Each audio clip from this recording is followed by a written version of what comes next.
Madame, Monsieur, bonsoir. Ravi de vous retrouver comme chaque dimanche sur Canal Algérie pour suivre votre émission footballistique hebdomadaire Canal Foot, une émission qui parle de football national dans ses différentes divisions.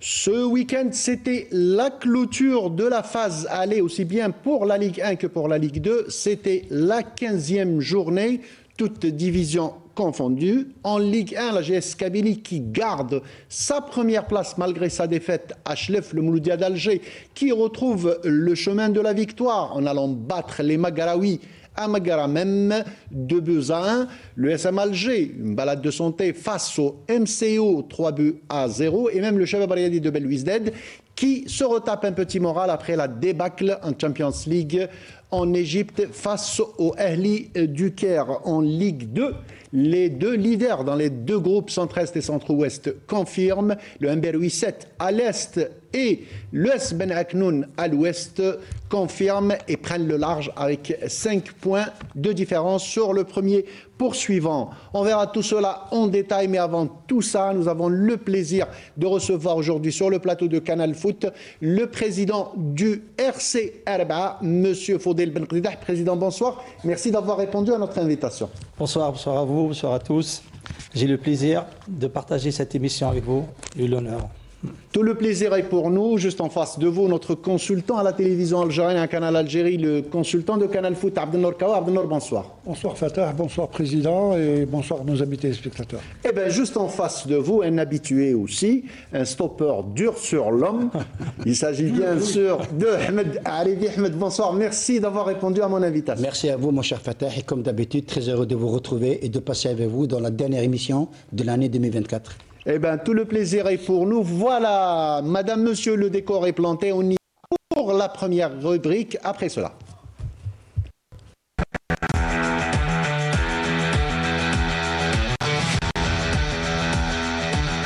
Vous la connaissez maintenant, notre première rubrique, c'est la rubrique Les 3 points de Kawa. Abdelnour Kawa, notre consultant, a l'habitude de nous parler des points qui ont attiré son attention durant cette semaine. Abdelnour, c'est à vous.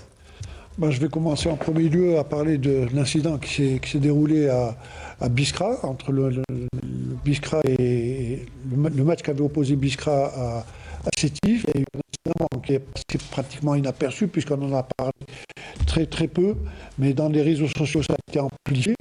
C'est un peu le bloc de pierre, hein. Je ne parle pas de cailloux, mais un bloc de pierre qu'a reçu Bouchama, qui a failli être très grave pour lui. Heureusement, Dieu merci, il a pu se relever et continuer le match après avoir fait un bandage et tout, mais... ça ne l'a pas empêché d'aller passer une IRM juste après? Logiquement, bon, absolument, ça c'est la moindre des choses. Hein. Mais ce que je voulais souligner ici, c'est que la violence continue, et là, ça aurait pu être beaucoup plus grave. S'il avait reçu un endroit un peu plus fragile, ça aurait pu lui coûter la vie. Hein. Donc, la violence commence à grimper pratiquement de match en match. Et là, il faudrait que la Ligue nationale prenne des mesures drastiques pour enrayer un peu tout ça, parce que si nous continuons comme ça, ben c'est facile de mettre un match à huis clos, mais il faut surtout sensibiliser les supporters, parce que là, d'arriver à... Bon, alhamdoulilah, hein, il a pu s'en sortir, mais ça aurait pu être beaucoup plus grave, comme on l'a vu de par le passé pour un joueur, pour ne pas revenir à ce qui est passé. On ne va pas se rappeler ce genre d'événement. Absolument. Donc, c'est des trucs qui font aller tout de suite. Hein. Deuxième point, on revient à la phase des entraîneurs, on continue. Alors, chaque semaine, il le signale et il dit c'est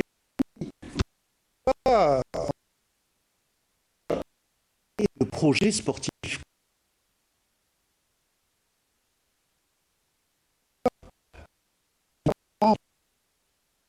Saison pour un entraîneur, c'est insignifiant. Quand on parle de projet sportif, c'est à moyen terme et à long terme. Donc, à moyen terme, c'est 2-3 ans, à long terme, c'est sur 5-6 ans. Bon, on n'a pas vu un entraîneur ici en Algérie rester 6 ans ces derniers temps. Hein. Mais à l'époque, on a vu des entraîneurs rester plus de 10 ans dans des équipes. Hein. Tout à fait. Donc, aujourd'hui, on ne peut pas parler de projet sportif, on parle de résultats, oui. Puisque maintenant, dans les clubs, on le voit, il y a un entraîneur qui arrive à faire 2 ou 3 mauvais résultats, ben, il est tout de suite remercié. On parle souvent d'accord à l'amiable, mais c'est un fameuse phrase. voilà. Donc, on en avait parlé en début de saison. Aujourd'hui, ça s'est encore aggravé, puisque la liste est passée de 10 à 12, hein, puisque Ce week-end. Rahoua Mostaganem vient d'arrêter. Également, Bourara à Magra après la défaite Face au Mouloudia. Donc on arrive à 12 entraîneurs, il reste 4 entraîneurs. Est-ce qu'ils vont continuer jusqu'à un point d'interrogation, laissant un peu, puisqu'on vient de terminer la phase aller. Là après, on va voir, ça va être très très difficile pour les 4 entraîneurs qui sont restés parce qu'ils sont obligés d'avoir des victoires en quelque sorte. Hein. Heureusement que je ne suis pas entraîneur Abdelnour parce que vous faites peur en parlant comme ça. Ah bah non, c'est la vérité la preuve. Oui, non, mais je sais que c'est la vérité. Je dis simplement que moi, j'aurais peur d'être entraîneur de nos jours. Oui, bah enfin, comme vous savez, au début, tout le monde est bon. On arrive, on prend une décision d'un club quand on arrive en début de saison, qu'on a le choix des joueurs, qu'on a le choix de la préparation. Et au final, après avoir joué 2-3 matchs, je vais encore le redire encore une fois, il y a des entraîneurs qui n'ont même pas commencé la saison. Ouais. Et qui Les années, c'est les plus chers. Bon, mais c'est pas des exemples à suivre. Donc laissant un peu les gens travailler, les entraîneurs travailler, et attendant de voir. Parce qu'aujourd'hui, moi le problème, surtout cette saison, hein, c'est qu'il y a beaucoup de clubs qui jouent. Donc dès qu'on s'éloigne du titre, Vous pouvez répéter la fameuse phrase Abdelnour, il y aura de champions. il y aura un seul champion, et puis il y aura deux équipes qui rétrograderont, ça Voilà. c'est certain. Ça ne changera pas. Non, mais malheureusement, c'est comme ça. Normalement, il y a une hiérarchie. Bon, on voit sur 4-5 clubs qui peuvent jouer le titre, mais c'est pas une évidence. Non, il faut voir les moyens de sa politique. Absolument. Et enfin, un troisième point, c'est un peu l'intervention du ministre des Sports, plutôt, qui parle de redressement, quelque sorte de financier des clubs. Et ils vont arriver pour cette saison, puisqu'il va y avoir une réunion avec les présidents de clubs Demain. pour assainir un peu les budgets de certaines équipes qui sont parrainées par des sociétés nationales et essayer de plafonner un peu les salaires des joueurs. Et ça serait une très bonne chose pour une équité au niveau de tous les clubs. Hein. Tout à fait. Donc attendons pour voir les résultats que ça va donner. Et j'espère qu'on ne va pas retrouver un peu tout ce qu'on a vu depuis quelques années, des salaires mirobolants, et revenir à la réalité du terrain. Merci Abdelnour Ahmed. Je sens que vous avez envie d'intervenir. Choisissez le point que vous voulez et allez-y. Ouais, moi, je préfère rebondir sur l'entraîneur, l'instabilité chronique qui fait défaut chez nous. Donc, J'aime bien ça, chronique. ouais, vous savez, en matière de football, Maladif plutôt. en matière de football, Fatah, un entraîneur, d'abord, quand on fait un choix pour un entraîneur, ça répond à un besoin, ça répond à un profil. L'entraîneur est devenu, dans le football moderne, une stratégie dans le projet. Malheureusement, chez nous, ce n'est pas le cas. Donc, Chez nous, c'est infusible. oui, fusible. Donc, on a joué 15 journées. Il y a 12 entraîneurs qui ont sauté. C'est vraiment malheureux de le souligner. Mais c'est que ça. Je pense qu'il viendra le jour où nos responsables de club vont bien choisir leur entraîneur parce que l'entraîneur fait partie du projet. Président, vous qui êtes concerné par notre critique, par la critique de mes deux consultants, c'est vrai que peut-être vous n'avez pas changé, vous avez eu un entraîneur depuis le début de saison. Non, on a changé. Ah, vous avez changé. Ouais, Alors, mais- donnez-nous la recette. Justement. Voilà. Je rejoins M. Kawa par rapport à ce qui s'est passé à Bessikra, par rapport à la violence qui était sur le terrain, D'accord. etc. Heureusement, le joueur il est en bonne santé, etc. Mais franchement, le foot en général, normalement, c'est une passion, c'est un plaisir, voilà, il y a tout. Et pour qu'on arrive là, franchement, c'est pas normal. Il faut sonner l'alarme. Il faut savoir pourquoi on est arrivé là. Il faut étudier, il faut avancer de ce niveau-là pour améliorer les choses. Effectivement, pour nous, c'est pas nous qui a changé. C'est l'entraîneur qui nous a abandonnés. Mais allez, franchement, est-ce que vous subissez la pression de la rue, la pression des supporters, président? C'est-à-dire, est-ce que vous, en tant que président, excusez-moi d'être direct, Ouais. j'ai le plaisir d'avoir un président avec moi, la division 2 est connue, elle est difficile. Est-ce que vous êtes sous tension. Est-ce que, je ne vais pas dire vous écoutez, mais est-ce que vous pouvez suivre le choix? Parce que ce que disait Abdelnour, en principe, une année une période d'adaptation pour un entraîneur, c'est minimum la phase aller. Minimum aller, c'est le minimum syndical. 12 entraîneurs en Ligue 1, en C'est pas normal. C'est pas normal en vrai, c'est pas normal. Nous, c'était un autre cas. C'est vrai, on a notre entraîneur, le premier, M. Kebich, il nous a abandonnés parce qu'on a passé une période très difficile de début. Heureusement, j'ai eu de la chance que M. Karouf fait partie de notre staff. C'était très simple. Il y avait une confiance qui était installée entre nous et ça va. Heureusement, je lui ai donné tout le confort et toute la confiance de notre part pour qu'il arrive à travailler dans les bonnes conditions. Et il avait une carte blanche pour avancer. Je ne vous le cache pas, c'était difficile de prendre un choix sur M. Karouf. Parce qu'il y avait trop de pression, comme on l'avait dit, ses porteurs, d'autres personnes, etc. Mais tant que je suis le président, et je dois montrer que c'est ma décision qui est prise, voilà. Et c'est pour ça, et là on a montré qu'avec M. Karouf, ça avançait dans de bonnes conditions. Et les résultats sont là, ça commence à venir. Et les supporters, ils ont compris qu'on est là pour travailler. Eh bien, c'est tant mieux, Président, et on est content que ça soit vu de ce côté, et on espère que tous les présidents de Ligue 2, même de Ligue 1, travaillent de cette manière, essayent de protéger leur staff pour travailler dans la continuité, pour pouvoir parler ensuite de projets sportifs. On passe à notre deuxième rubrique, juste après ceci.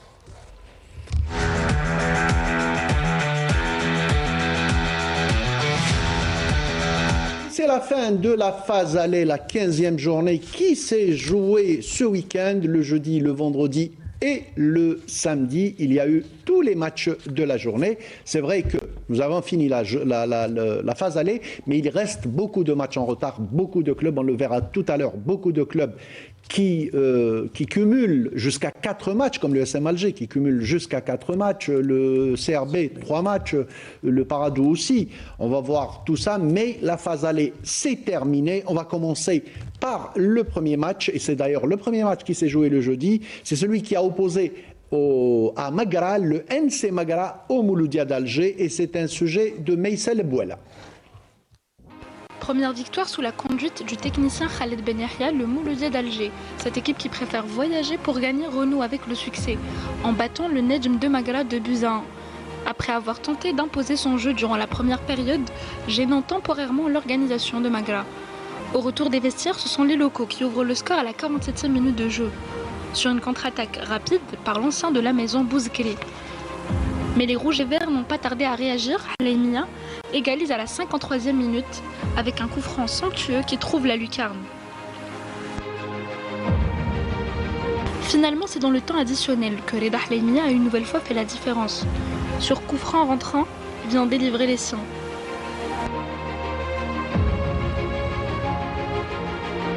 Grâce à ce succès, le doyen revient à 3 points du leader, la JS Kabylie, et aborde avec ambition ces 3 matchs retard, qui pourraient s'avérer déterminants dans la course au titre.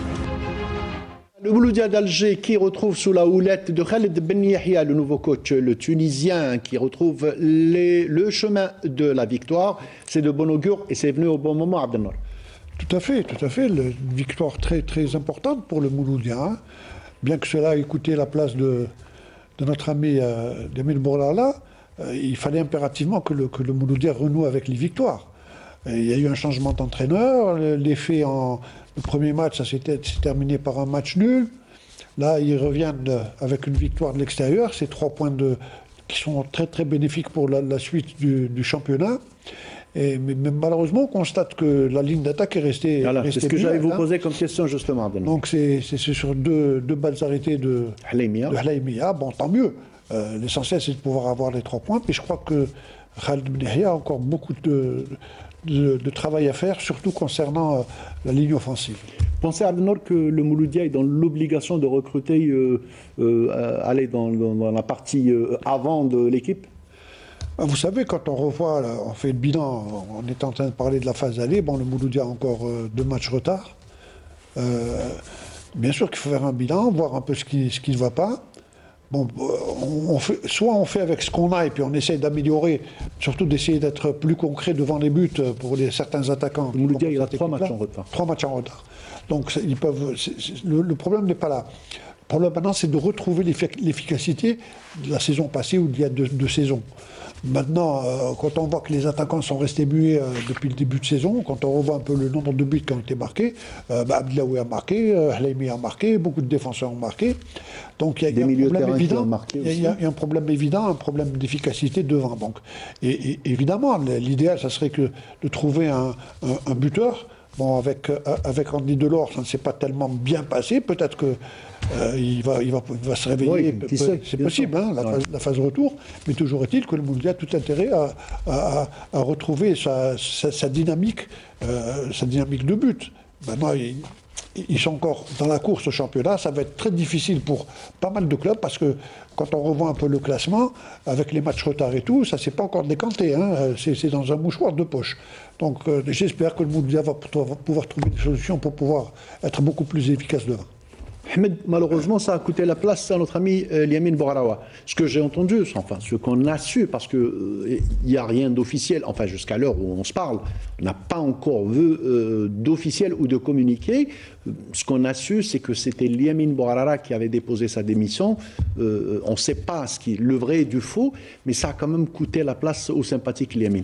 Ah oui, je pense que c'est une victoire très importante pour le Mouloudia d'Alger parce qu'après avoir raté le premier match contre l'Asso Saint-Juillet, match nul, Ben Yahya se devait d'avoir un bon résultat. Il l'a eu. Quand on voit le match, on a senti que malgré que le Mouloudia a été mené au score, 1-0 en premier temps.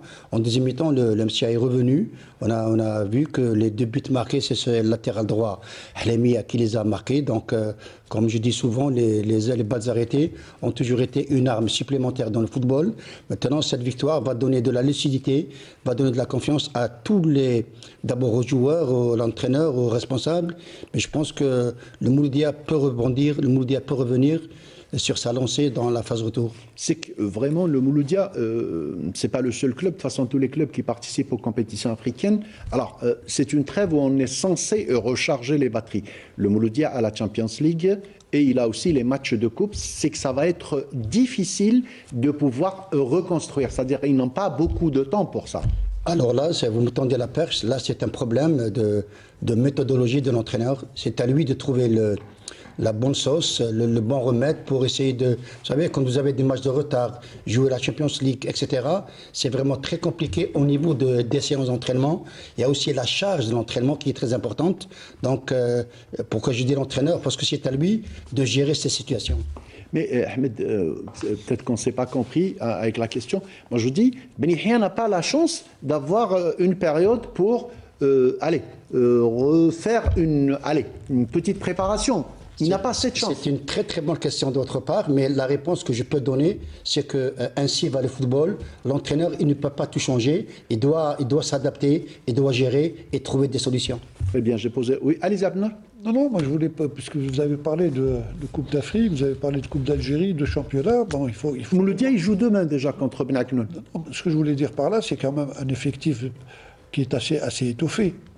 On revoit, je crois qu'ils ont fait tourner une vingtaine de joueurs depuis le début de saison. Donc essayer de trouver la meilleure composante, non seulement pour être efficace, mais pour pouvoir passer les différents caps, que ce soit en championnat, en Coupe d'Algérie ou en Coupe d'Afrique. Si vous étiez à la tête du Mouloudia, vous n'êtes pas à la tête du Mouloudia, mais je pose la question. Mais écoutez, Président, c'est vrai que nous avons des noms. Au Mouloudia, nous avons des noms, et d'ailleurs qui ont fait des merveilles la saison dernière. Cette année, ça ne marche pas au Mouloudia. Vous pensez que le président Hakim Hadjarjam, on ne peut pas parler à sa place, ou Khaled Ben Yahya demanderont du renfort, selon vous? Moi, je ne pense pas. Parce que Mouloudia, à mon avis, c'est question de stabilité. Elle a besoin de plus de confiance vis-à-vis autour de staff, les joueurs, etc. Plus du temps. Par rapport à ce qui se passe au Mouloudia, ils ont trop de pression. Mouloudia, elle a fait une belle année l'année passée. Et dans un club, ça peut arriver facilement de passer dans un peu de vide comme ça. Mais je pense que ça va marcher. Ça va marcher avec le nouveau entraîneur, avec une autre mentalité, une autre... C'est du solide, effectivement, c'est du professionnel aussi. Le Mouloudia fonctionne d'une manière professionnelle. Il faut dire ce qu'il en est. Hadjarjam a ramené la stabilité qui manquait au Mouloudia. Et c'est vrai que il manque le petit déclic, le petit quelque chose pour que le Mouloudia revienne comme la saison dernière. Mouloudia, c'est un grand club. Et en plus, ils ont tous les moyens pour. Moi, je pense que ça va marcher. Ça va marcher, juste question de temps. C'est ce qu'on souhaite. Si vous permettez, si les Bien sûr. supporters ils vont être patients un peu, ils laissent ce club travailler, l'entraîneur, le staff, ils font confiance à Hajar Jem aussi, mais je pense que ça va marcher. C'est ce qu'on souhaite. On passe au deuxième match. C'est celui qui a opposé à Mostaganem l'ESM au Paradou Athletic Club. On regarde le sujet et on revient au débat. En recevant le Paradou Athletic Club, les espérantistes de Mostaganem et leur coach Slimane Rahou espéraient se refaire une santé. Mais ils se sont fait surprendre dès la 9e minute par l'intenable Boulbina, bien servi en profondeur et qui ouvre la marque pour les siens. Adil Boulbina qui a été imposant au sein de la défense mostaganémoise. Remarque qu'il n'y a aucune réaction des locaux durant cette première période, sauf au milieu où ils ont fait une tentative ou deux essayant de revenir à la marque. Aucune réaction des Mostaganémois durant cette seconde mi-temps. Et c'est même les visiteurs qui ont failli aggraver la marque en début de seconde période par l'intermédiaire de Kohili, bien servi par Boulbina.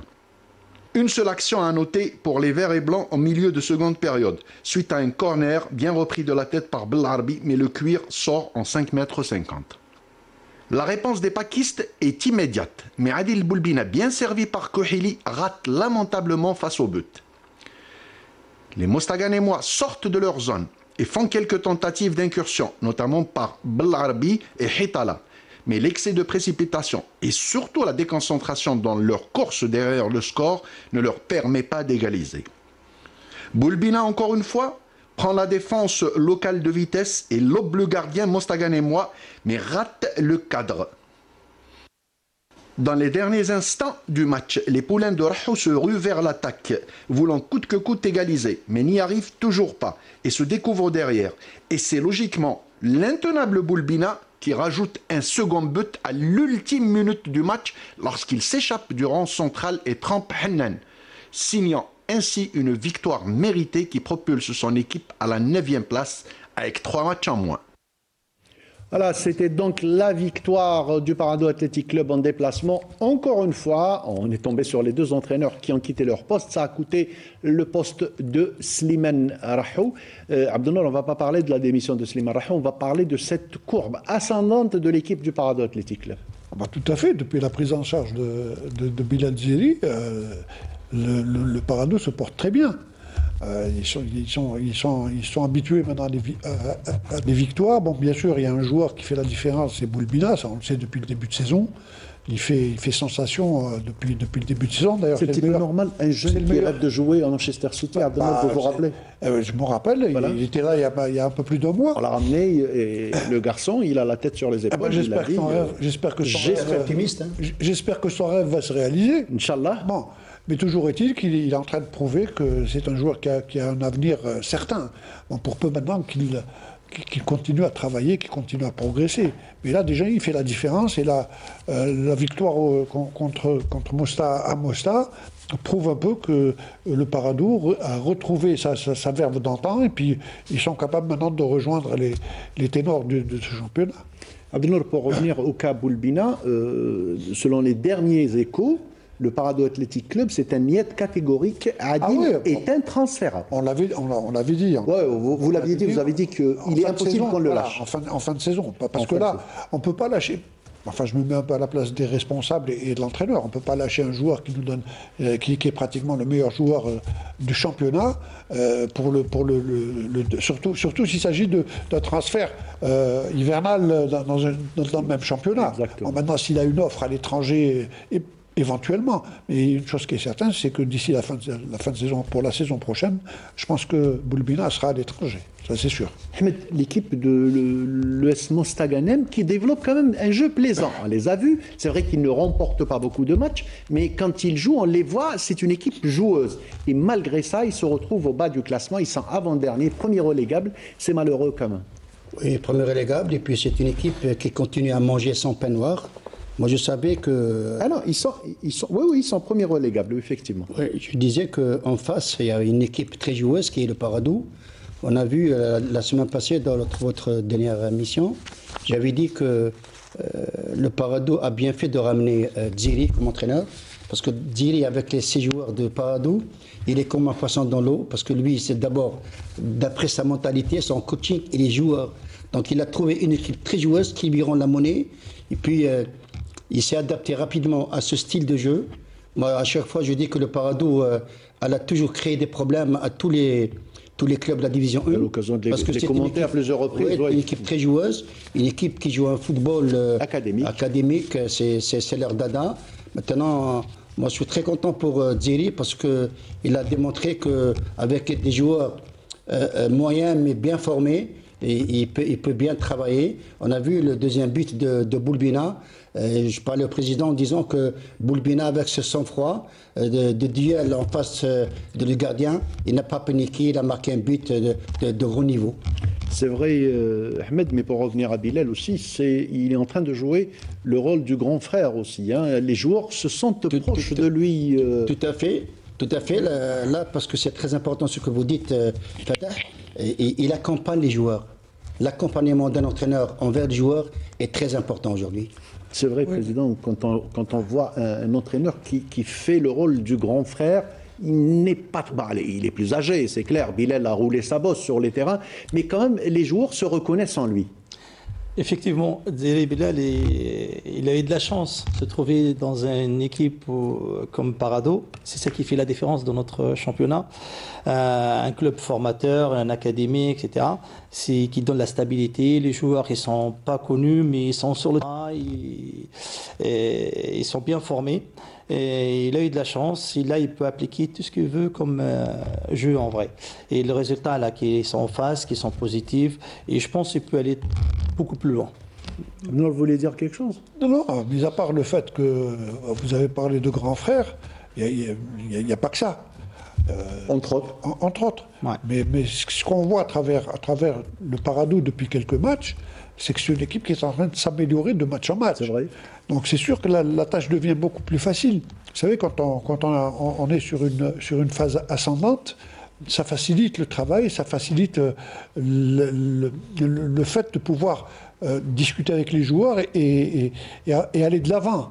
Et comme on sait que l'équipe du PAC est une équipe académique, on a parlé d'académie. Donc c'est la transmission du message qui est facile, elle est limpide. Et puis le président l'a dit, mais très très rapidement, quand on a affaire à des joueurs comme ça, on peut adapter n'importe quel système de jeu, il s'y adapte tout de suite. Hein. Tout à fait. Un autre match, celui qui a opposé l'USM Alger au MC Oran au stade du 5 juillet, et c'est un sujet préparé par Sarah Derbel. Après un match nul à Sétif, les enfants de Sostara renouent avec la victoire sur la pelouse du stade du 5 juillet devant un public usmiste nombreux et passionné. L'USM Alger enregistre sa 5e victoire de la saison et le premier triplé en championnat, en recevant les gars d'El Beria, le Mouloudia d'Oran qui enchaîne les mauvais résultats. Et pourtant, les premiers instants du match ont été dominés par les visiteurs, qui ont créé quelques occasions dangereuses, mais sans parvenir à ouvrir le score. Les Rouges et Noirs ont réagi qu'après 30 minutes de jeu, et les deux équipes se sont quittées sur un score nul et vierge à la mi-temps. De retour des vestiaires, c'est le capitaine usmiste, Saadi Radouani, qui devra endosser le rôle de buteur en début de la deuxième période pour permettre à l'USM Alger d'ouvrir le score. Les locaux continuent de chercher le chemin des filets et encore une fois, Radouani, très décisif, il centre et le défenseur Agoun met le ballon dans la cage de son propre gardien dans le temps additionnel.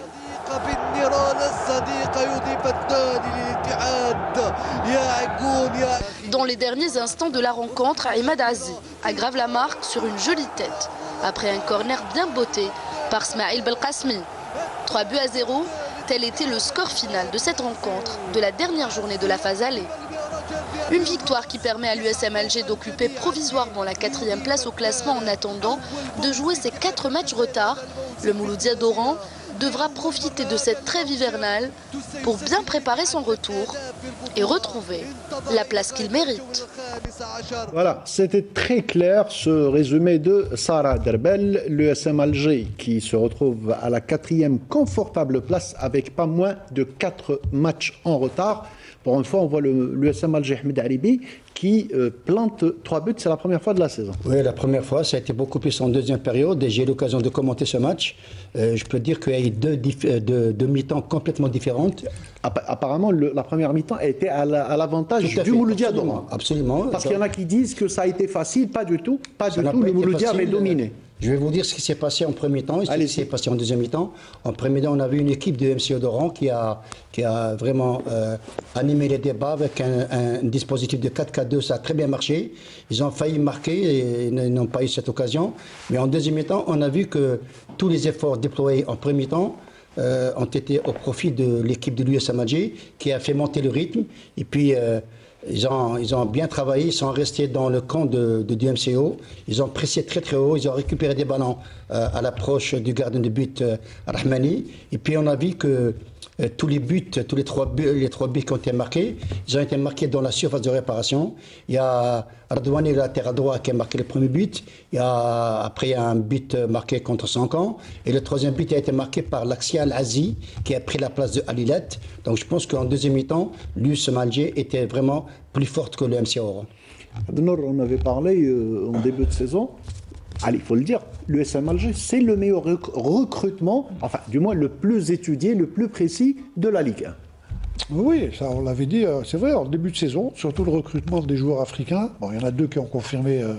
Likanza et Mondeko. Très bons joueurs. Maintenant, l'USMA est en train de faire un parcours extraordinaire, hein, il faut le dire. Ils ont 4 matchs retard. En gagnant uniquement 2 matchs, ils arrivent à se retrouver en tête du classement. Moi, je pense que c'est l'équipe qui est la plus étoffée dans chaque compartiment. Et pour revenir un peu au match du MCO, Ahmed l'a vu, il en avait parlé. Le MCO a flanché pratiquement les 20 dernières minutes. Hein. On sentait qu'il y avait une équipe qui était vraiment en difficulté. Et puis les buts qui ont été marqués, bon, mis à part le fait qu'il y a eu un but contre 50 du défenseur qui voulait dégager le ballon, il l'a dégagé dans les buts, mais ce sont des erreurs défensives de débutants. Hein.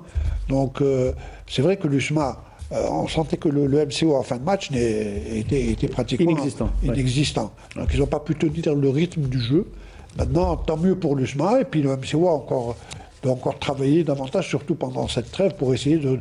À un moment donné, on s'est dit, bon, quand il y a eu le changement d'entraîneur, quand Eric Schell était arrivé à la place de Bouzidi Larhamou, qu'on a eu aussi, également avec nous, il y a eu quand même une série de résultats positifs. Et là, il retombe un peu encore dans les travers. C'est vrai qu'il a eu la malchance d'avoir une dizaine de blessés d'un coup, donc il n'a pas disposé de tout son effectif. Donc j'espère que pendant cette trêve-là, il va pouvoir récupérer tout le monde et faire une meilleure phase retour.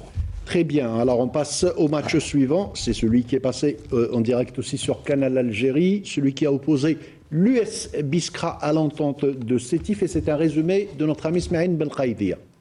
Du classement. Alors, monsieur Taïb Bouderbel, c'est parti pour la première mi-temps entre l'US Biskra et l'entente de Sétif, et c'est l'opération rachat pour les deux formations.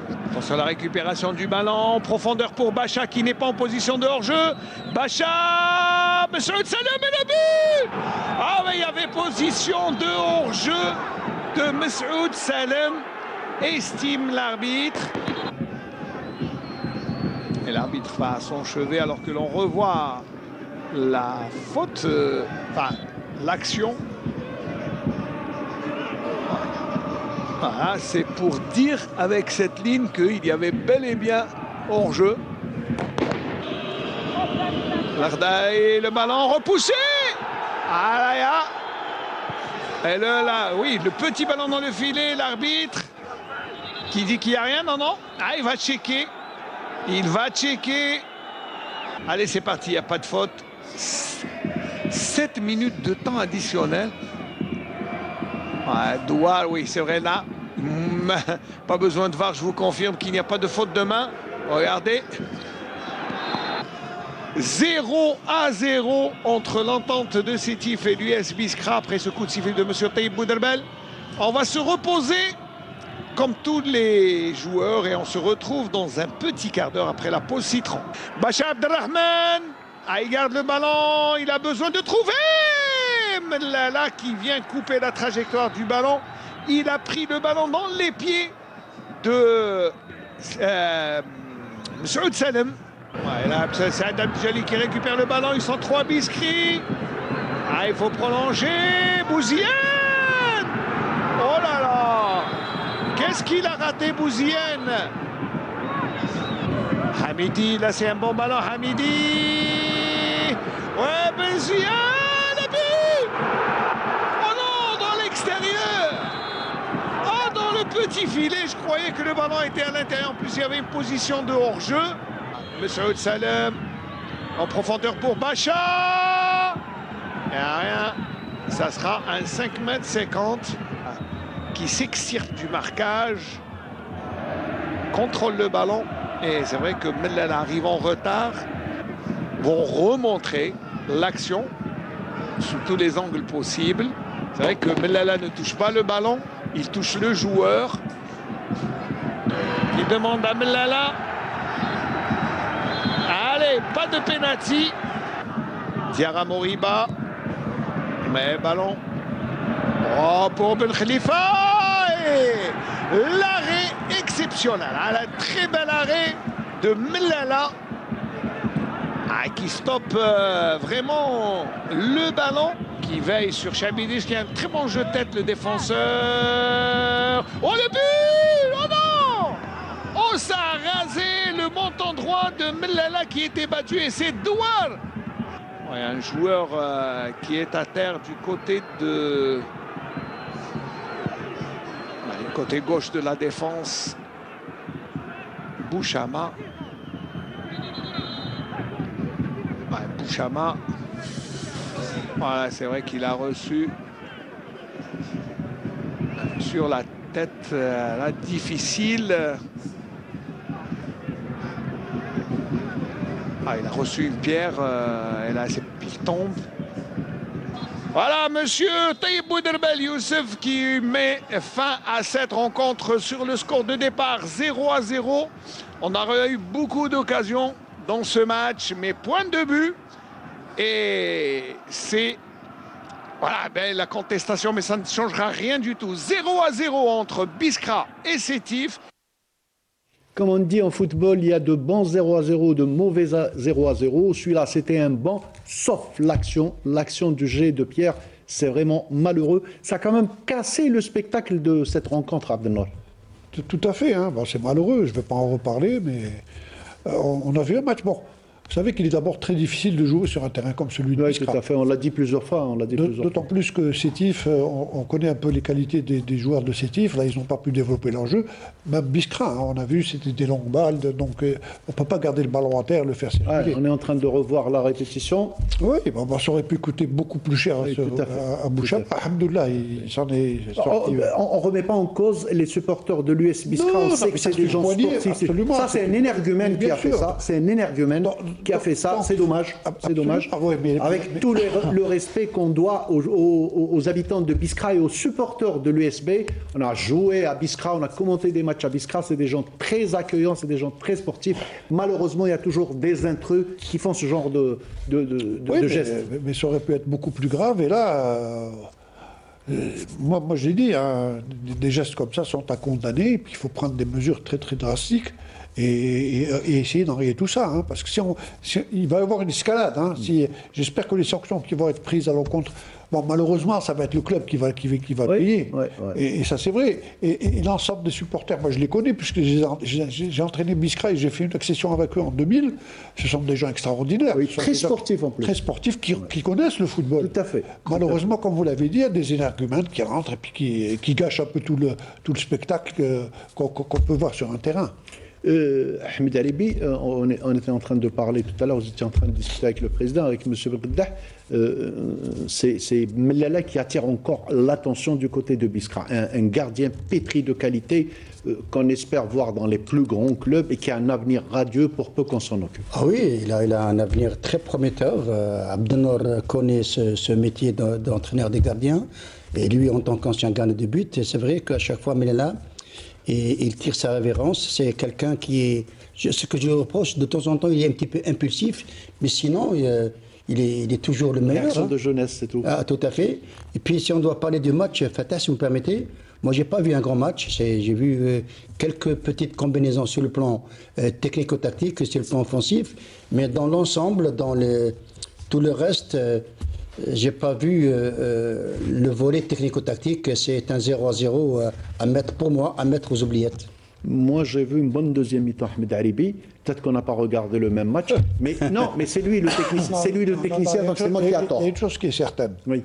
C'est que sur un terrain comme ça, on peut pas. Oui, on peut pas développer, Mais on voyait la volonté. C'est-à-dire quand on voit des combinaisons, Ahmed Alibi, on voit des combinaisons. Ensuite, il y a une bosse sur le terrain et puis le ballon part en touche. Il y a des combinaisons et puis on a senti que les joueurs de l'US Biskra, dans les 30 derniers mètres, ils sont trop naïfs. Ils ont un avant-centre, Abdel Jalil, que tous les présidents de Ligue 1 aimeraient avoir dans leur effectif. On l'a vu face au Mouloudia d'Alger. Il a fait des misères à l'axe central du Mouloudia d'Alger. Abdel Jalil, malheureusement, ça ne marche pas dans son équipe. Oui, ça ne marche pas. Et puis j'ai envie de parler de Cheblouz Zani comme entraîneur. Lui qui vient d'arriver, ça fait presque 4 ou 5 matchs. Depuis sa prise en main de ce club, il n'arrive pas à trouver de solution. J'espère que pendant le mercato, il va y avoir du renfort parce qu'il en a grand besoin. Quand on parle de... Je m'excuse. Hein. Allez-y. Quand on parle de renfort, on est en train de voir un peu tous les clubs essayer d'avoir des renforts, mais où aller les prendre, ces joueurs-là? C'est ça le problème. Tout à fait. Non, mais c'est très, très difficile. C'est vrai que il n'est pas évident de récupérer des joueurs dans cette période. À moins d'aller voir dans les divisions, dans les deuxièmes divisions, peut-être même pourquoi pas en division d'honneur. Je pense que c'est très difficile parce que tous les clubs ils ont besoin, il faut les trouver les joueurs. Absolument. Et les bons joueurs ils vont rester dans leur club. Ouais, mais ça, moi certain. je partage juste une chose avec vous par rapport à ce qui s'est passé à un match de Biskra. Mais dommage un club qui va être sectionné à cause de quelqu'un qui a fait n'importe quoi, qui devrait... Attention, Président, la réunion de demain, selon mes informations, la réunion de demain du président de la Ligue de football professionnel, M. Amin Mslouf, avec les présidents, ce point fait partie des points qui vont être discutés, le fait de responsabiliser les clubs par rapport à leur galerie. Voilà. Ça, c'est très important. Mais c'est pour ça qu'il faut qu'il y ait une enquête qui soit ouverte rapidement. À mon avis, dans tous les stades, il y aura des caméras, je pense. Non, mais on l'a dit de toute façon. On l'a dit. Cette personne, celle qui a fait ça, ne représente ni Biskra, ni l'USB, ni les gens de Biskra. C'est très clair. Mais je suis d'accord. On ne parle pas des gens de Biskra où tous les supporters ne sont pas pareils. Mais cette personne-là, il faut qu'il soit sanctionné bien comme il faut, parce que comme ça donnera l'exemple pour d'autres personnes. Il y a autre chose aussi pour le jeune qu'on avait parlé, le gardien là. Franchement, il peut être un exemple pour les jeunes qui vont venir à l'avenir. Et franchement, c'est quelqu'un qui travaille bien. Et on le souhaite que de bonheur pour qu'il avance bien comme il faut dans son... Inch'Allah, pour le jeune Menla, on avance très très vite. On passe au match suivant, celui qui a opposé au stade du 5 juillet le Shabab Riyadi de Belwizdad à l'Olympique Aqbou. Et c'est un sujet préparé par notre ami Fethi Bendali. Le CR Belwizdad a accueilli l'Olympique d'Aqbou ce week-end au stade du 5 juillet dans un match marqué par une intensité et un enjeu palpable des deux côtés. Dès le coup d'envoi, le CRB a montré sa volonté de dominer la rencontre en exerçant un pressing haut et en multipliant les offensives. Toutefois, la défense de l'Olympique d'Aqbou s'est montrée solide, neutralisant les nombreuses tentatives adverses lors d'une première mi-temps disputée mais stérile. La deuxième période a vu les joueurs du CRB redoubler d'efforts pour forcer le verrou. Le moment décisif est survenu à un peu plus de 10 minutes du terme. Sur une action bien construite, Mézienne a su exploiter un ballon pour ajuster une frappe imparable, laissant le gardien d'Aqbou sans réponse.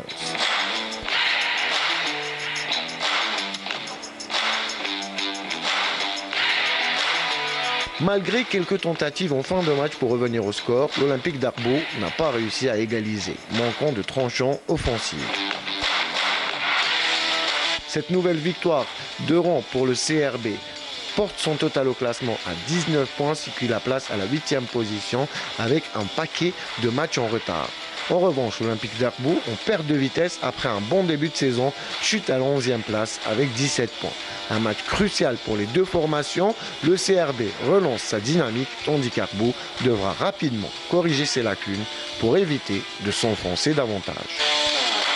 Et c'est bon pour le moral pour Chabab Riadi de Belouizdad. Ça reste une victoire et 3 points en plus au compteur des Belouizdadi en attendant de recevoir le Ahli le week-end prochain lors de la 4e journée de Champions League africaine. Bonne pour le moral, Hamda Alipi. Oui, très, très bon pour le moral, pour le mental des joueurs. Après la débâcle contre l'Ahli, le CRB se devait de rebondir.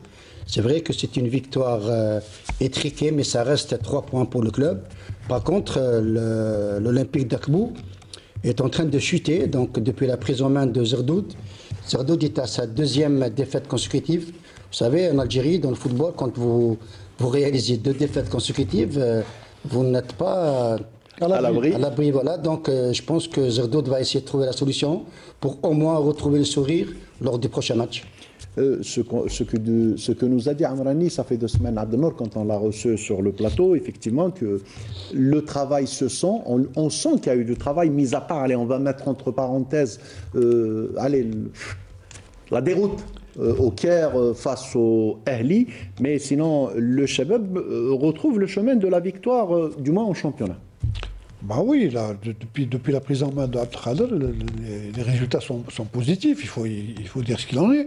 Maintenant, on va pas s'éterniser sur ce match du Ahli, c'est du passé. Bon, c'est vrai que ça est un gros score qui a fait beaucoup de mal, mais le championnat continue, la Coupe d'Afrique continue. D'ailleurs, la preuve maintenant, s'ils ont un esprit revanchard, ils reçoivent la semaine prochaine le Ahli. À eux maintenant de prouver que ça a été un accident. Un accident de parcours, effectivement. On passe au match suivant. Tout de suite, c'était celui qui a opposé à Béchar, la JS Saoura au CS Constantine, un sujet de Sid Ahmed Bouraïd. Un match important pour les deux équipes, surtout pour la JSS, qui a pris le taureau par les cornes dès le début du match et qui arrive à ouvrir le score par l'intermédiaire du capitaine Bouchiba suite à un coup franc tiré des 20 mètres.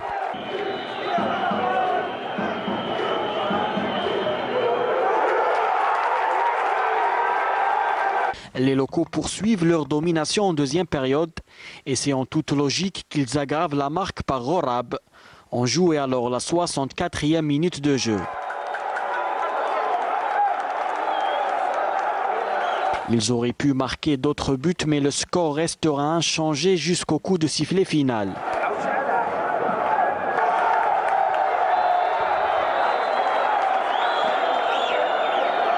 La JSS réalise sa première victoire depuis le 9 novembre dernier, alors que le CSC se retrouve 4e. Imprévisible cette équipe de la JS Saoura cette saison et la moitié de la saison dernière. Saoura qui était intraitable a commencé à faire des contre-performances. Là, ils redressent un petit peu la barre. Ils n'ont pas battu n'importe quelle équipe. Ils ont battu le CS Constantine Abdelnour. Ils avaient tout intérêt à avoir les 3 points du match. Ils étaient dans une situation très difficile puisqu'ils ont encore changé d'entraîneur. Ils ont ramené un entraîneur tunisien. L'Arbi. Et bon, c'est une victoire qui est très importante pour eux. Maintenant, il y a la suite du championnat. C'est vrai que quand on revoit un peu quand on fait l'historique de Saoura, c'est une équipe qui était très très difficile à jouer à domicile. Et là, on est en train on a vu cette saison, même la saison passée, ils ont perdu pas mal de points à domicile. Bon, ils viennent de battre le CSC, c'est encourageant pour eux. Par contre, le CSC a fait très mauvaise affaire puisque ils étaient en tête du championnat. Maintenant, ils se retrouvent à la 4e place. Ils ont tout intérêt à se reprendre. Ahmed, vous ne pensez pas que c'est un essoufflement c'est les joueurs du CS Constantine, après ce marathon, sont un petit peu fatigués, pour ne pas dire épuisés? Moi, personnellement, je ne le pense pas, parce qu'il y avait en face une équipe très déterminée. Une équipe, Sid Ahmed Bouraïd, il a dit qu'il Ils ont pris le taureau par les cornes pour arrêter l'hémorragie. Je pense que l'hémorragie a été arrêtée. Maintenant, il faut compter avec la GS Saoura, beaucoup plus à domicile. Personne ne s'attendait à ce que le CSC, malgré que c'est une très bonne équipe à domicile et à l'extérieur, je pense que la GS Saoura a bien négocié ce match, beaucoup plus sur le plan mental. Donc c'était sur le plan mental qu'ils les ont battus et c'est exactement ce que j'ai posé comme question au début, Ahmed Haribi. L'épuisement, c'est un épuisement mental, un épuisement physique. Rappelons-nous le dernier match du CS Constantine face au NC Magra, un match qui a duré... Allez, 1 heure et quelques, 2 heures et quelques. Ensuite, il y a eu ce qu'il y a eu. Mais je parlais aussi du périple, c'est-à-dire les nombreux déplacements comme les autres clubs qui représentent le pays en compétition africaine. Oui, ça a quand même joué un petit peu sur c'est possible, ça peut jouer, mais vous savez, dans le football, c'est comme ça. Il faut savoir gérer, il faut savoir bien récupérer. Et puis, le CSC peut rebondir parce qu'ils ont une très bonne équipe qui joue un beau football. Des joueurs aguerris à l'image de Deep. Et puis, c'est ça le football. Le périple, il faut savoir le gérer tout simplement. Président, le CS Constantine, quand même, est une équipe plaisante cette saison. C'est une bonne équipe. Ils ont fait un bon démarrage de cette saison-là. Ils ont continué sur le même rythme. Et moi, je pense que ce qui est arrivé à eux, c'est les conséquences de le dernier match. Ouais. Par rapport à ce qui s'est passé, c'est sur plus le plan mental. Et la fatigue aussi, je pense, ils ont besoin de souffler un petit peu. Ouais. Et ouais. Cette semaine de coupe, peut-être que Khirdine Madoui va faire un turnover. Je pense qu'il va faire un turnover pour permettre à ses joueurs de souffler. On passe au match suivant, l'avant-dernier match, c'est celui qui a opposé le MC El Bayad à l'USM Khenchla, et c'est un sujet de Ramzi Mohamdi. La formation de l'USM Khenchla a réalisé une très belle opération en allant s'imposer à Al Bayad. C'est le capitaine Abdelhak Samer qui ouvre la marque de la tête juste à la fin du premier half et qui profite de l'hésitation des défenseurs pour planter la première banderole.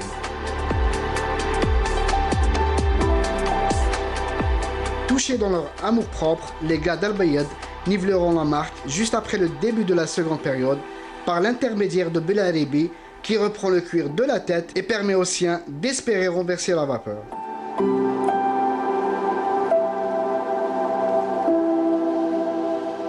Mais l'USMK plus déterminé profitera des errances défensives de son adversaire et inscrit le but de la victoire d'une nouvelle tête, mais cette fois-ci de Nabil Saadou, qui permet à sa formation de revenir d'Al Bayad avec 3 précieux points.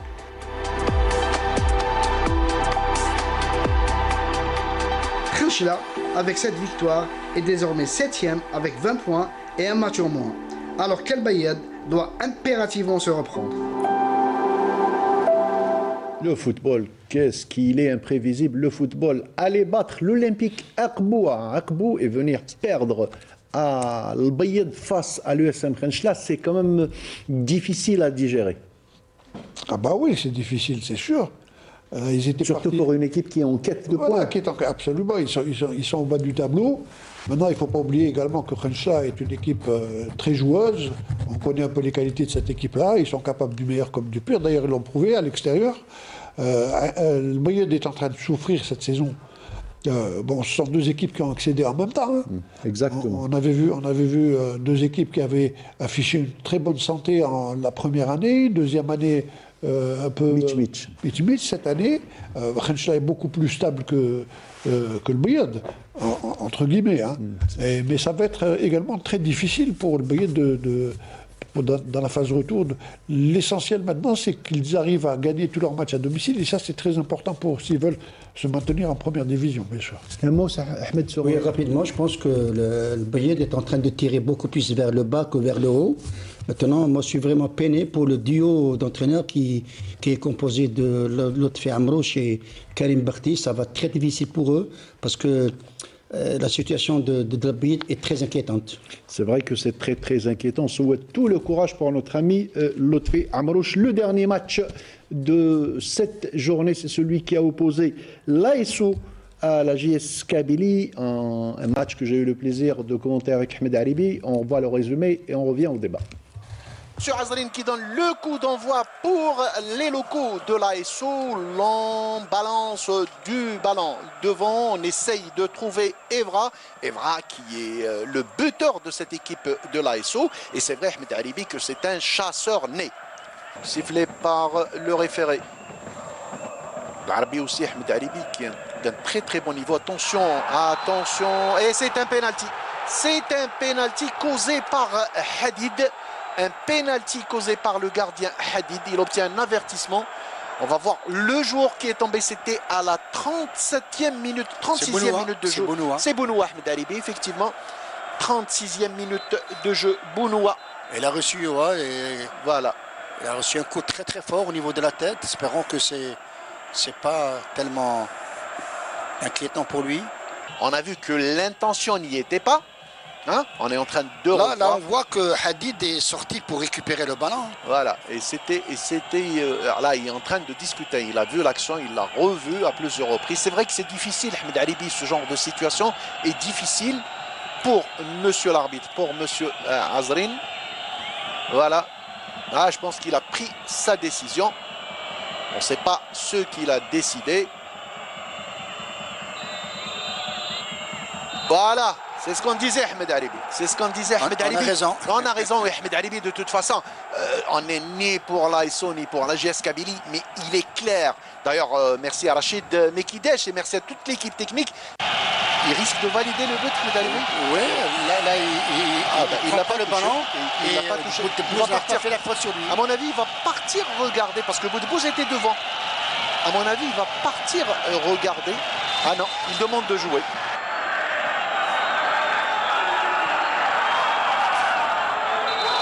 Il va aller voir. Il va aller voir. Pensez Ahmed Haribi que ça va. On ne sait pas ce qu'il a décidé. Ah, c'est un penalty. C'est un penalty après retour à la VAR et à la 91e minute. Penalty accordé à l'ASO suite à un tir au tir absolument de Ammar Bourdine qui a touché très probablement le bras de Amrich. Voilà, c'est ça. Evra qui va gagner ce duel. Evra face à Hadid dans les temps additionnels. Evra face à Hadid qui va prendre le dessus. Monsieur Azrine qui siffle. Evra face à Hadid. Evra face à Hadid. Oh, il l'a touché, mais Evra ouvre la marque. Il était sur la trajectoire et c'est l'ouverture du score pour l'ASO. Dans les temps additionnels, c'était inespéré, Ahmed Haribi. Voilà, et l'ASO l'emporte au forceps à l'ultime minute de temps additionnel et c'est un penalty accordé par Monsieur Azrine après consultation de la VAR. C'est un penalty logique, comme on a dit que le premier penalty, effectivement, il n'y avait pas de penalty, il l'avait accordé, ensuite il l'avait annulé, il avait revu l'action. Hadid n'avait pas touché le joueur de... C'était Ahmed Haribi, c'était Alien. Oui. Et Alili, donc il ne l'avait pas touché et il a justement, après consultation de la VAR, il est revenu sur sa décision. Abdelnour, vous avez vu le match, allez, on va dire globalement sur l'évolution des deux équipes, l'ASO n'a pas volé sa victoire. Vous savez, ce sont des victoires qui arrivent comme ça dans les temps morts. D'ailleurs, on en a parlé à chaque fois. Hein. Un match n'est terminé qu'au coup de sifflet final. Hein. Donc, c'est vrai que c'est une défaite amère d'abord pour la JSK et c'est une très bonne victoire pour Schleff. D'ailleurs, ils en avaient besoin. Maintenant, pour revenir au contenu du match, on n'a pas vu un match extraordinaire. On a vu surtout une équipe de Schleff bien organisée qui a essayé de jouer des contres. Maintenant, j'étais en train de voir tout à l'heure quelques commentaires des Benchira est très déçu. D'ailleurs, les supporters sont... Je ne comprends pas pourquoi d'ailleurs. Les supporters sont après lui, ils ne sont pas contents des résultats. La JSK, pour l'instant, est toujours premier, même s'il y a des matchs d'avance par rapport à certaines autres équipes, mais ils sont toujours en tête du classement. Avec 3 points d'avance. Et d'autant plus que c'est une des meilleures lignes d'attaque de notre championnat. Tout à fait. Donc, je vois pas... C'est une défaite, c'est vrai, certes amère, parce que là, Tout au plus, ils auraient pu revenir avec un nul. Tout à fait. Donc le pénalty a été sifflé dans les temps morts, c'est des choses qui arrivent en football. Ça fait partie du football. Absolument, mais d'ailleurs Belchira l'avait dit, il y a une déconcentration en fin de match et une fois que l'arbitre siffle la fin du match, là on est plus soulagé. Ahmed Haribi, on avait commenté le match ensemble. La JSK méritait quand même le match nul. Oui, elle méritait amplement, mais vous savez, c'est ça, c'est comme ça le football, il faut l'accepter.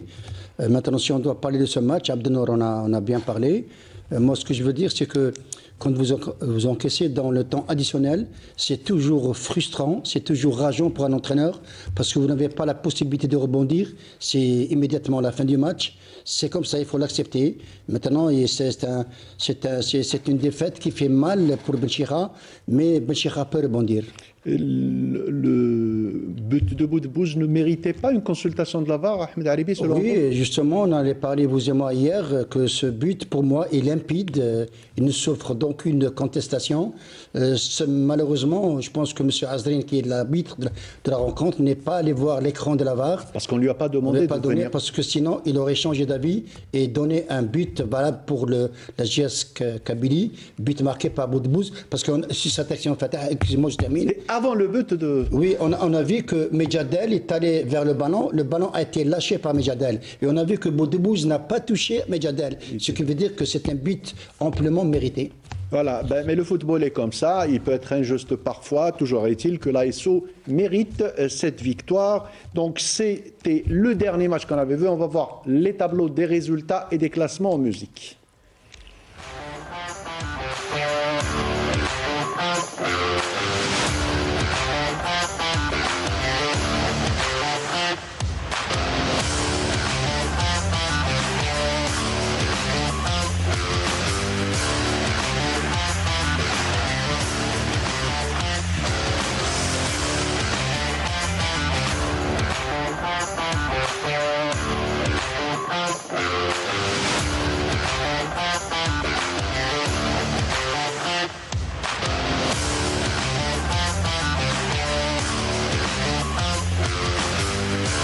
Voilà, c'était les résultats et les classements à la fin de la phase aller de cette 15e journée de Ligue 1. Sans plus tarder, on passe à notre prochaine rubrique après ça.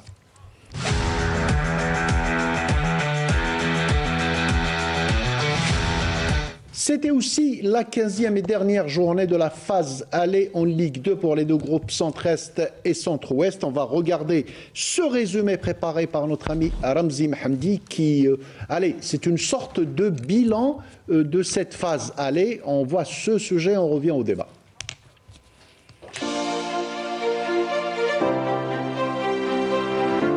Antichambre de la Ligue 1 Mobilis, le championnat de Ligue 2 avec ses deux groupes, Centre-Est et Centre-Ouest, a connu lors de cette phase allée beaucoup d'attractions et aussi d'attraits. Ou le moins qu'on puisse dire, c'est qu'il y aura du suspense tout au long de la phase retour, en haut et en bas du tableau. Ainsi, le NB 7, qui a accédé seulement cette saison en Ligue 2, faut-il le rappeler, démontre qu'à force de travail et de volonté, on peut aspirer à plus. En effet, la révélation de cette saison caracole en tête du groupe Centre-Est avec 35 points et sera l'équipe à battre. Les protégés d'Amin Rimouz ont réussi à engranger pas moins de 11 victoires, 2 matchs nuls et seulement 2 défaites, ce qui leur permet d'entrevoir l'espoir d'une montée historique en Ligue 1, le rêve d'une équipe certes, mais aussi celle de toute une wilaya, celle de Ouergla. Mais le club mythique banlieusard, l'USMH en l'occurrence, ne l'entend pas de cette oreille et ne compte pas céder. La formation entraînée par Abdelrahman Osman, qui ne compte que 5 points de retard, veut croire à un retour parmi l'élite, un bilan positif des Harachi, mais qui doivent mieux négocier leur déplacement lors de la phase retour. Troisième au classement, mais avec 7 points de retard sur l'UI 7, l'USM Annaba rêve elle aussi d'un retour au premier plan et avec 28 points, réalise un bon parcours et peut profiter des faux pas des deux premiers pour griller la politesse et accéder au palier supérieur. En bas du tableau, l'US Souf réalise un parcours de relégable qui, avec 9 points seulement, n'arrive pas à sortir la tête de l'eau, surtout avec un bilan aussi négatif de 10 défaites, 3 nuls et seulement 2 victoires. Même situation critique pour l'OM Magran, juste derrière avec 10 points, alors que l'US Chaouia, la JS Jidel, l'IRB Ouergla et la JS Borj Mnael doivent impérativement réagir pour ne pas être le troisième club à descendre en interrégion.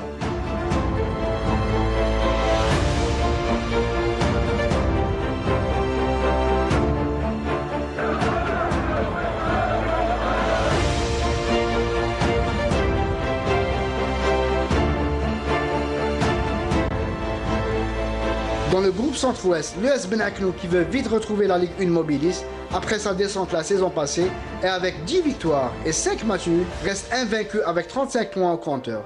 Un bilan plus que positif pour les hommes de Mohamed Mana, même si, juste derrière, le second club de la capitale, le RC Kouba, après des années au purgatoire, reste aux aguets et où, avec 30 points, soit un retard de seulement 5 points dans l'espoir aux Koubéens dans la course à la montée. Par ailleurs, 3 équipes partagent la 3e place avec 23 points, la JSEB, la JSMT et l'ASMO, qui peuvent espérer un relâchement lors de la phase retour des 2 premiers et prétendre à accéder en Ligue 1 Mobilis.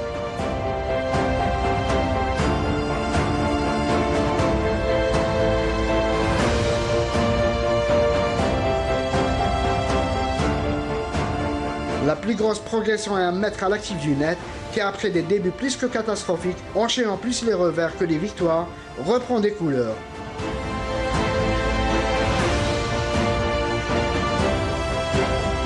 Le SC Mechria, quant à lui, se dirige tout droit vers l'interrégion, un parcours semé d'embûches avec plus de 12 défaites, 2 victoires et 1 nul. Une situation délicate où il faudra relever la tête lors de la phase retour. Enfin, la Ligue 2 amateur fera relâche jusqu'au 24 janvier 2025, date de la reprise de la compétition avec la tenue de la 16e journée.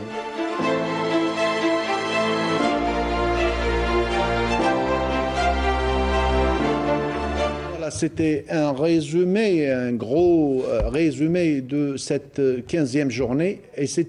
Et c'est un bilan, une sorte de bilan fait par notre ami Ramzi Mhamdi. Président, très rapidement, vous qui êtes en Ligue 2, vous êtes le mieux placé d'entre nous pour parler de cette Ligue 2. D'abord, comment se comporte l'Arba'a, selon vous? Vous êtes président du club depuis le début de saison.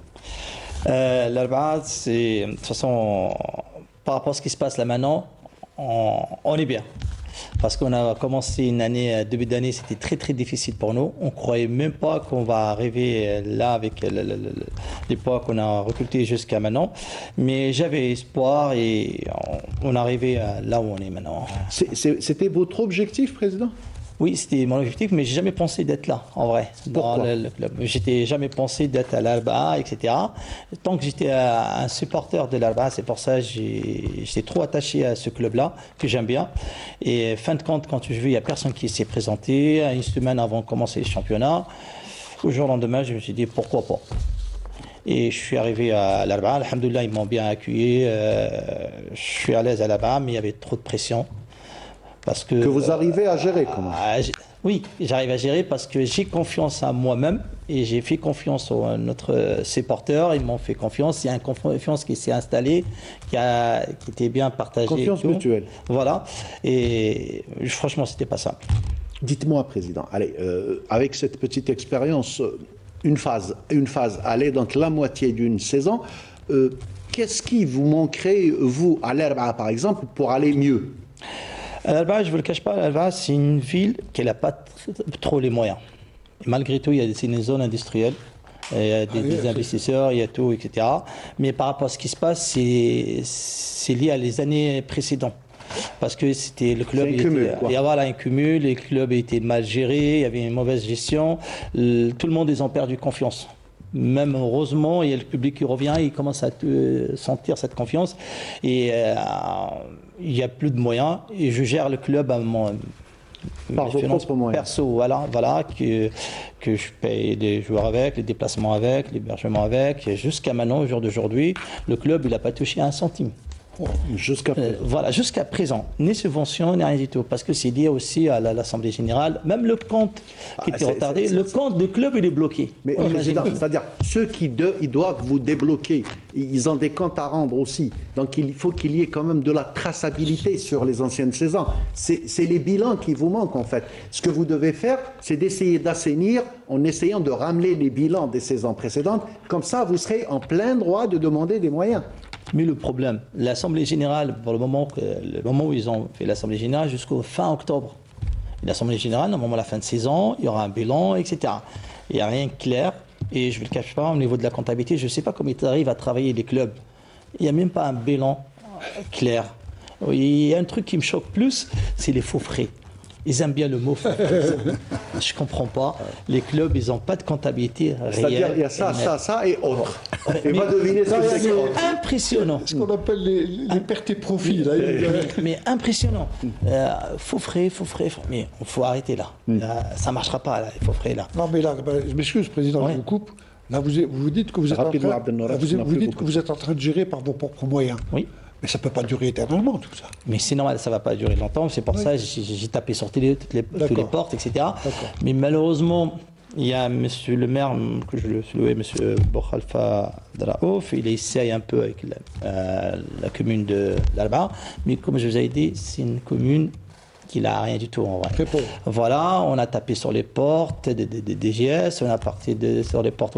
J'ai demandé plusieurs fois à voir M. Louali pour parler de mon projet, parce que le projet que j'apporte là maintenant, c'est plus pour les jeunes. Mais comme vous savez, l'équipe senior, c'est la vitrine d'un club. Ben oui. On a tout mis maintenant dans l'équipe des seniors, mais on a oublié les jeunes. Catégories jeunes. Oui, mais votre objectif, c'est les jeunes. Les jeunes. D'accord. Allez, considérons que cette saison est une saison de transition. Votre objectif durant cette saison, c'est le maintien. Oui. En fin de saison, vous aurez le temps de faire une préparation, vous aurez le temps de solliciter des sponsors, vous aurez le temps de rencontrer les autorités locales, président, pour essayer de concrétiser une partie de votre projet. C'est pour ça, moi, mon importance, c'est les jeunes, parce qu'à l'Alba, ou ailleurs, surtout à l'Alba, il y a la patte dans les jeunes. Et ce qu'on a fait, heureusement, il y avait ces jeunes-là dans l'équipe de réserve. On a fait monter 7 ou 8 joueurs. Eh ben, c'est très bien. Et là, maintenant, ils jouent. On n'attendait même pas qu'ils vont nous donner cette performance, etc. Mais croyez-moi, grâce à eux, on a arrivé à stabiliser l'équipe. Ben, et moi, je me demande pourquoi dans toutes les équipes que j'ai constatées, je suis le foot depuis un moment, un jeune qui arrive à l'âge de 20 ans, 20 ans, ils disent il est encore jeune là, mais voilà, mais c'est pas grave. Et à ce moment-là, il abandonne ce jeune-là, il ramène un autre joueur. Moi, mon projet dans 3 ans, 4 ans, 1 an, c'est les jeunes, les catégories qui montent. Je préfère de faire mon équipe de seniors avec ces jeunes-là. Déjà, ça me coûte cher, ça me coûte pas cher. Déjà, c'est des jeunes qui sont la stabilité, ils sont avec nous depuis leur enfance. Et pourquoi pas essayer de créer une académie aussi. C'est le but. C'est le but de faire un club formateur et faire une académie. C'est ça mon but. Très bien. Je vous laisse 1 minute, Président, pour faire un appel aux gens de l'Erba, aux autorités de l'Erba et même aux hommes d'affaires de l'Erba, les gens qui peuvent vous aider. Merci. Moi, je fais un appel pour tout le monde, tous les gens qui aiment ce club-là, qui aiment le foot en général en Algérie. En vrai, il n'y a pas notre club, il fait partie d'autres clubs. Voilà. Moi, je pense que c'est pas très compliqué de gérer le football en Algérie. Je parle à des 2, des 1, voilà, etc. Pourquoi pas? C'est une demande, c'est une proposition. Pourquoi pas de faire un petit budget pour tous les clubs? En mettant tous les clubs, ils sont pareils, que ce soit des 2, des 1. Ça dépend après sur quel niveau on joue. C'est pas compliqué de faire un suivi derrière, faire une comptabilité, faire un contrôle, etc. De contrôler ce qui touche les joueurs, c'est contrôler l'argent où il va, parce que c'est l'argent qui partait à l'État, déjà, avant tout. Aujourd'hui, moi, je suis avec mon argent perso, mais d'autres clubs, ils ont des sociétés de l'État. Et pourquoi il n'y a pas un suivi? Et c'est justement l'objectif de la réunion, ce que disait Abdelmour, de Monsieur le ministre des Sports aussi, d'être raisonnable sur les dépenses, d'essayer d'assainir la situation financière, plafonner les salaires. Et d'ailleurs, lors de son élection, l'ex-président, c'est l'actuel président aussi, mais c'est le ministre, il avait parlé du football amateur, il a dit, moi, ma cible, mon premier objectif, c'est d'améliorer le football amateur. Super, moi je vous remercie, monsieur le ministre, par rapport à ce qu'il a dit. C'était aujourd'hui, c'est ça, c'était aujourd'hui. Franchement, c'est un bon pas pour avancer avec le foot ou le sport en général. Moi, par rapport à ce que je demande très rapidement, pour monsieur Louali, j'aimerais bien le voir le plus rapidement, ou de voir des aides, que ce soit les hommes d'affaires ou les autorités, ou par rapport au ministère de Sport. On a vraiment besoin. Sans leur aide, on ne peut pas avancer. Voilà. Très bien. Voilà. Donc le message est passé. C'est un appel du président du RCRBA. On va voir les tableaux des résultats et des classements de la Ligue 2.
Voilà, avec les tableaux des résultats et des classements de la Ligue 2, on arrive à la fin de ce numéro. Abdel, très rapidement, un dernier mot.